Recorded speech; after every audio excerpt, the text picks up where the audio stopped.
Annamalai returns அப்படின்னு சொல்லி நேற்று தான் நம்ம ஒரு வீடியோ போட்டிருந்தோம்.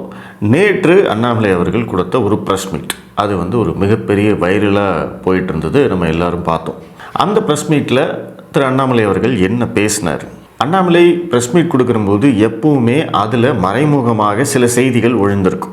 அதை நம்ம புரிஞ்சுக்கணும். அது மற்றவர்களுக்கான செய்தி, அதாவது அண்ணாமலையை விமர்சிக்கக்கூடியவர்களுக்கான செய்தி, அல்லது பாஜகவை விமர்சிக்கக்கூடியவர்களுக்கான செய்தி, கட்சியில் இருக்கிறவங்களுக்கான செய்தி, தொண்டர்களுக்கான செய்தி, இந்த மாதிரி நிறைய விஷயங்களை அவர் மறைமுகமாக உணர்த்துவார். சில வார்த்தைகளை அவர் பயன்படுத்துவதாகட்டும், சில வாக்கியங்களை அவர் அழுத்தி சொல்வதாகட்டும், இது எல்லாமே அவர்களுக்கானது, அந்த மற்றவர்களுக்கானது. அந்த செய்தியை அவங்க புரிஞ்சுக்கணும். நேற்றைய ப்ரெஸ் மீட்லேயும் கிட்டத்தட்ட அதே மாதிரி தான். நம்ம இந்த ப்ரெஸ் மீட்டை கொஞ்சம் பிரித்து பார்ப்போம். முதல்ல நேற்று எதற்காக அவர் ப்ரெஸ் மீட்டு கொடுத்தாரு, எதற்காக அவர் வெளியே வந்தார் அப்படின்னா, திமுகவை சேர்ந்த டிஆர் பாலு அண்ணாமலை மேலே மான நஷ்ட வழக்கு போட்டிருந்தாரு. 100 கோடி ரூபாய் வேணும்னு கேட்டிருந்தாரு. அது எதற்காக, இந்த டிஎம்கே ஃபைல்ஸ் அப்படின்னு வெளியிட்ட போது அதில் என்னுடைய சொத்து மதிப்பை எல்லாம் உயர்த்தி காட்டி எனக்கு கெட்ட பேர் ஏற்படுத்தியிருக்காரு அப்படிங்கிற மாதிரி ஒரு கேஸ் போட்டிருந்தாரு. அந்த வழக்கு விசாரணைக்கு வரும், நான் டிஆர் பாலுவை நேரடியாக விசாரிப்பேன் அப்படின்னு ஏற்கனவே அண்ணாமலை சொன்னது உங்களுக்கு ஞாபகம் இருக்கும். அதனுடைய பின்விளைவு என்ன அப்படிங்கிறது இன்னைக்கு நீங்கள் புரிஞ்சுக்கலாம். இன்னைக்கு டிஆர் பாலு கோர்ட்டுக்கே வரல. இத்தனைக்கும் இந்த தேதியில் இந்த வழக்கு விசாரணைக்க வேண்டும் அப்படின்னு கேட்டதே அவர் தானாமா, ஆனால் அவரே வரல. ஸோ அப்போது முன்னாடியே நான் சொன்ன மாதிரி அண்ணாமலை பேசக்கூடிய சில விஷயங்களில் மறைமுகமாக சில செய்திகள் இருக்குன்னு சொன்னேன் இல்லையா? அதற்கு இதுவும் ஒரு உதாரணம். அவர் ஏற்கனவே ஒரு மாதத்துக்கு முன்னாடியே ஒரு ப்ரெஸ் மீட் கொடுக்குற போது, நான் டிஆர் பாலுவை கூண்டில் ஏற்றி கேள்வி கேட்பேன், விசாரிப்பேன் அப்படின்னு சொன்னார். அப்போது அது யாருக்கான செய்தி? டிஆர் பாலுக்கான செய்தி. நீ இந்த வழக்கை மறுபடியும் தொடர்ச்சியாக எடுத்துட்டு கொண்டு போனேன் அப்படின்னா நானும் தயாராக இருக்கேன் அப்படிங்கிற அந்த தகவலை டிஆர் பாலுக்கு அவர் பாஸ் பண்ணுறார். அதனுடைய விளைவு தான் நேற்று அவங்க கோர்ட்டுக்கே வரல. ஸோ மறுபடியும் இந்த வழக்கு என்ன ஆகும், எப்போ வரும் அப்படிங்கிறத நம்ம பொறுத்திருந்து பார்ப்போம். அடுத்ததாக இந்த அதிமுக பாஜக கூட்டணி விவகாரம். ஸோ கண்டிப்பாக இந்த கேள்வியை அவர்கிட்ட கேட்பாங்க அப்படிங்கிறது எல்லாருக்கும் தெரியும். ஏன்னா அமித்ஷா அவர்கள் தொடர்ச்சியாக கூட்டணி ஆட்சி அப்படின்னு சொல்லிட்டு இருக்காரு. இந்த பக்கம் எடப்பாடி பழனிசாமி, அதிமுகவை சேர்ந்தவர்கள், இவங்க எல்லாருமே அதிமுக தனிப்பெரும்பான்மையுடன் ஆட்சி அமைக்கும், அதிமுகவும் பாஜகவும் சேர்ந்த கூட்டணி ஆட்சி அப்படிங்கிற மாதிரிலாம் சொல்லிக்கிட்டு இருக்காங்க. ஸோ இந்த விவகாரத்தை பற்றி அண்ணாமலை அவர்கள் என்ன கருத்து சொல்வார் அப்படிங்கிறது பாஜக கட்சிக்காரங்க மட்டும் கிடையாது, அனைத்து கட்சிக்காரங்களும் அதை ஆவலோட எதிர்பார்த்துட்டு இருந்தாங்க. அண்ணாமலை அவர்களை பற்றி அவர் பதவி விலகினதுக்கு அப்புறமா நான் தொடர்ச்சியாக சில விஷயங்கள் சொல்லிக்கிட்டே இருக்கேன். அந்த விஷயத்தை நேற்று அண்ணாமலை அவர்களும் உறுதிப்படுத்தியிருக்கார்.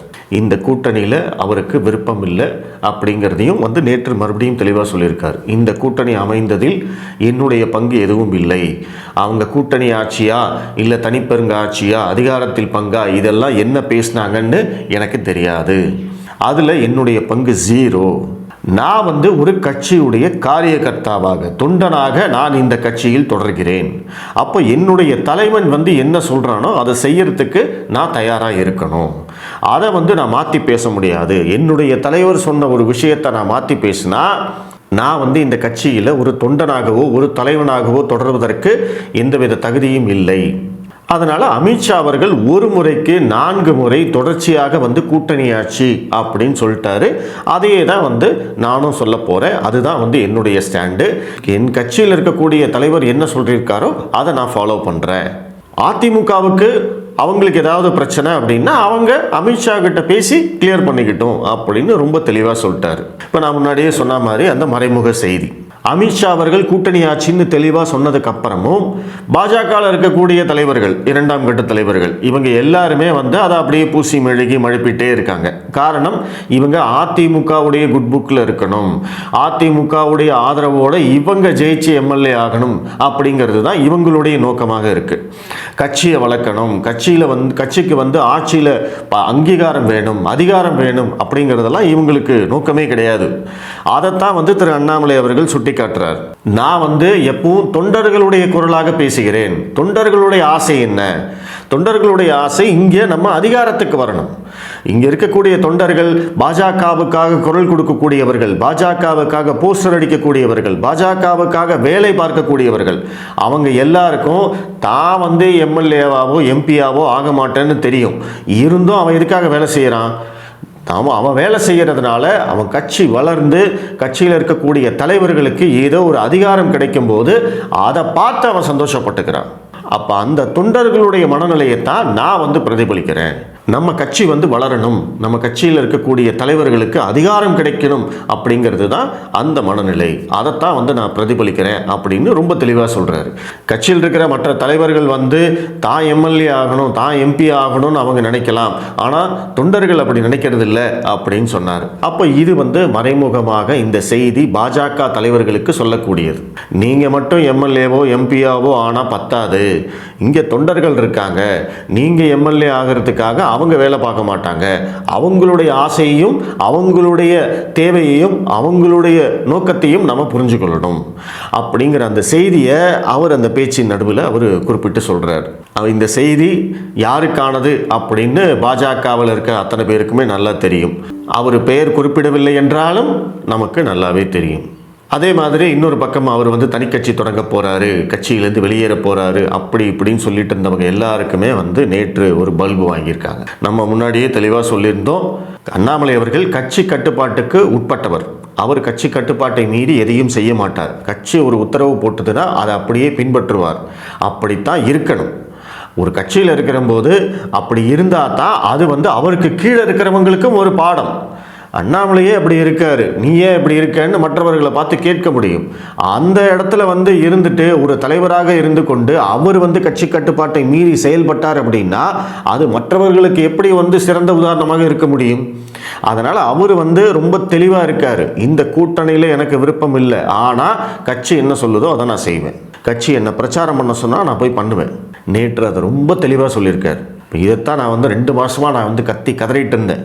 அப்படியெல்லாம் கிடையாதுங்க, அண்ணாமலை அவர்கள் கட்சி என்ன சொல்லுதோ அதை கண்டிப்பாக கேட்பார், அவர் வந்து கட்சி கட்டுப்பாட்டை மீறி செயல்பட மாட்டார் அப்படின்னு நம்ம சொல்லிக்கிட்டே இருந்தோம். அதை வந்து நேற்று மறுபடியும் ஒரு முறை உறுதிப்படுத்தியிருக்கார். அடுத்ததாக காமராஜரை பற்றி திமுக எம்பி சிவா அவர்கள் பேசிய அந்த விஷயத்தை பற்றி கோட் பண்ணுற போது அழகாக ஒரு குண்டை தூக்கி போட்டார். 2 கழகங்களும் ஒரே குட்டையில் ஊறிய மட்டைகள் தான் அப்படிங்கிறது தான் காமராஜருடைய கடைசி வார்த்தைகள்.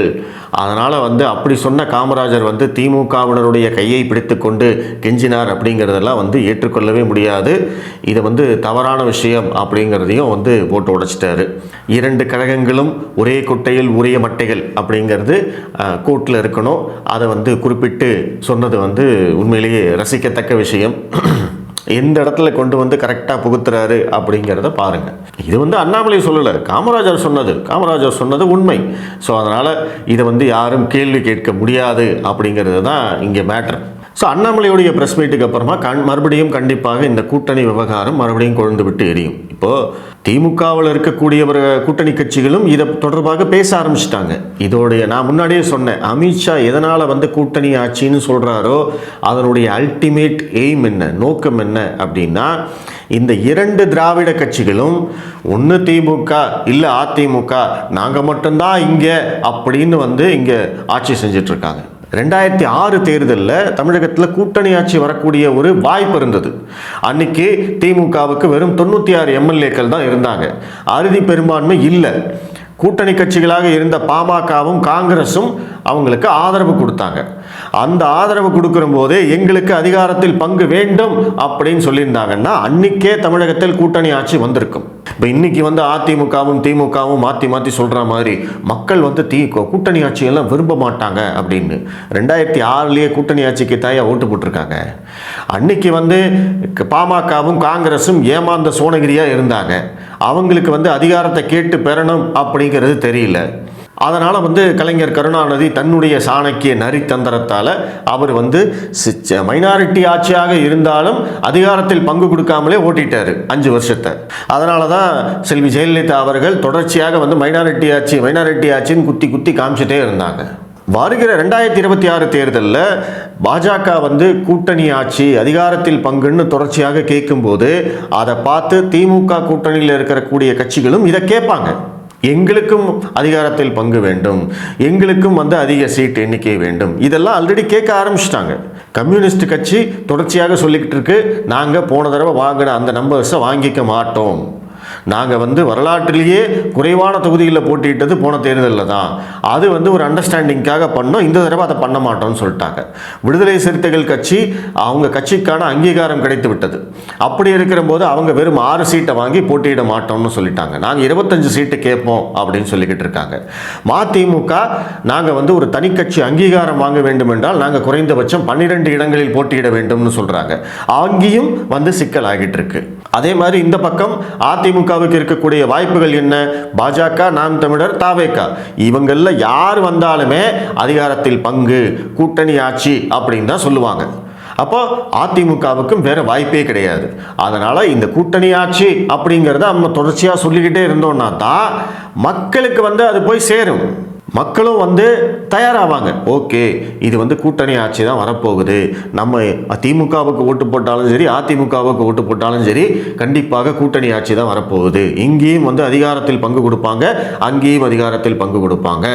ஸோ அதனால் வந்து கூட்டணி ஆட்சிக்கு மக்களை தயார்படுத்தும் விதமாக தொடர்ச்சியாக வந்து இதை பேசிக்கிட்டே இருக்கும். இது வந்து அமித்ஷா அவர்கள் பேசினாருன்னு நான் திரும்ப திரும்ப சொல்லிக்கிட்டே இருக்கேன். ஆனால் நீங்கள் கொஞ்சம் ரீவைண்ட் பண்ணி பாருங்கள், இந்த கூட்டணி ஆட்சி அப்படிங்கிறத முதல்ல தமிழகத்தில் பேசினது அண்ணாமலை. எப்போ பேசினார்? 2024 தேர்தலுக்கு முன்னாடியிலேருந்தே அவர் அதை பேசிகிட்டு இருக்காரு. 2026 தேர்தல் கண்டிப்பாக தமிழகத்தில் கூட்டணி ஆட்சி தான் அமையும் அப்படின்னு பேச ஆரம்பித்தது அண்ணாமலை. அதற்கு பிறகு தான் தாவேகா மாநாட்டில் விஜய் பேசினார். அதற்கு பிறகுதான் இன்னைக்கு வந்து அமித்ஷா பேசி அதுக்கப்புறம் இன்னைக்கு எல்லாரும் பேசிக்கிட்டு இருக்காங்க. இதற்கான விதை போட்டது அண்ணாமலை தான். அவர் அன்னைக்கு பேசினது இன்னைக்கு எந்த அளவுக்கு வந்து வளர்ந்துக்கிட்டே இருக்கு அப்படிங்கிறத பாருங்க. ஸோ அப்போ இதுலேருந்து நம்ம என்ன புரிஞ்சுக்கலாம்? தலைவர் பதவியை விட்டு அவர் விலகினாலுமே இந்த கூட்டணி ஒர்க் அவுட் ஆகாது, அவருக்கு விருப்பம் இல்லை அப்படின்னாலுமே அவர் அமித்ஷா கிட்டையும் மோடிக்கிட்டையும் என்ன சொல்லியிருக்காரு? நீங்கள் வந்து கூட்டணி ஆட்சிங்கிறத பிச் பண்ணுங்க, நம்ம அப்படித்தான் வந்து அதிகாரத்தை பெற முடியும். அதிமுக ஆட்சிக்கு வரட்டும், அதிமுகவை சேர்ந்தவர்களே முதல்வராக இருக்கட்டும், ஆனால் நம்ம கூட்டணி ஆட்சி அப்படின்னு கொண்டு போவோம் அப்படிங்கிறத அமித்ஷா கிட்டையும் மோடி கிட்டையும் எடுத்து புரிய வச்சிருக்காரு. அதனால தான் திரு அமித்ஷா அவர்கள் தொடர்ச்சியாக விடாப்பிடியாக கூட்டணி ஆட்சின்னு சொல்லிக்கிட்டே இருக்கார். அப்போ செக்கு எங்கே வச்சிருக்காங்க, யாரால் வைக்கப்பட்டது அப்படிங்கிறது நம்மளுக்கு தெளிவாக புரியுது. அப்போ இந்த கூட்டணியும் பாஜக செல்லும் பாதையும் அண்ணாமலை தான் போட்டு கொடுத்துருக்காரு அப்படிங்கிறதும் நம்மளுக்கு புரிஞ்சுக்கலாம். அவர் விலகி இருந்தாலுமே அதற்கு நான் நிறைய ஆல்ரெடி காரணங்கள்லாம் சொல்லியிருக்கேன். மறுபடியும் திரும்ப அதை பற்றி நம்ம பேச வேண்டாம். அவர் விலகி இருந்தாலும் பாஜக என்ற கட்சி இன்று அண்ணாமலை போட்டு கொடுத்த பாதையில் தான் சென்று கொண்டிருக்கிறது அப்படிங்கிறதுல நம்ம கிளியராக புரிஞ்சுக்கலாம். ஸோ ஆகஸ்ட் முதல் வாரத்திலேருந்து அண்ணாமலை அவர்கள் வெளியில் வந்து பேச ஆரம்பிக்க போகிறேன்னு சொல்லியிருக்காரு. ப்ளஸ் அவருக்கு மறுபடியும் அவருக்கு வந்து தேசிய அளவில் பொறுப்பு கொடுக்க போகிறதா சொல்லியிருக்காங்க. பட் இந்த தடவையாக அது வதந்தியா உண்மையா அப்படிங்கிறது நம்மளுக்கு தெரியல. ஏன்னா ஒவ்வொரு தடவையும் நம்ம இதை பற்றி பேசுகிறதெல்லாம் வந்து வதந்தியாக தான் இருக்குது, வதந்தியாக தான் முடியுது. ஸோ இந்த தடவையாவது வந்து அவருக்கு உண்மையிலேயே அந்த பதவி வந்து கையில் வந்து சேருமா, அவர் பதவிக்காக ரெடியாக இருக்காரா, ஆகஸ்ட் முதல் வாரத்திலேருந்து என்ன ஆக போகுது அப்படிங்கிறதையெல்லாம் நம்ம தொடர்ச்சியாக பேசுவோம். நன்றி.